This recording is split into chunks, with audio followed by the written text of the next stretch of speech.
Here's a pair of Sennheiser Momentum True Wireless 3 earbuds. I'm going to show you how to pair and connect to any Android phone or Samsung phone. Okay, this is a Samsung Galaxy S20. So we're going to go ahead and pair it to this phone for the first time. Okay, so first thing is, let me go into the settings on your Android phone.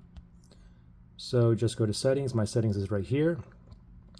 And from here on this phone, I'm going to tap on connections up here, connections. And now look for Bluetooth. There's Bluetooth. It's turned on as well. Let me tap on Bluetooth. Okay, now let me just slide down here. Now it's looking for available devices that are in pairing mode down here. All right, so let's go ahead and put these in a pairing mode now. Let's open these up. Let's take it out of the case here. And then it should be blinking blue and red. Okay, hey, mine's solid blue here. That's probably is connected to a different device, probably my iPhone.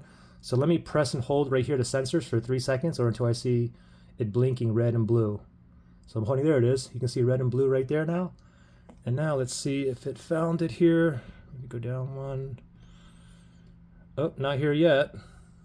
Okay, it's in pairing mode down here, but it didn't find it. Let me just go back again and let me click on Bluetooth again. And then let's see. Okay, there we go. Now the Momentum TW3, there it is. So let's tap on it right there. Tap on pair. And I think it just said connected on the earbuds as well. And you can see we're connected here, 100% battery juice remaining on these here. And there you go. Questions, issues, just comment below, all right? Good luck, guys.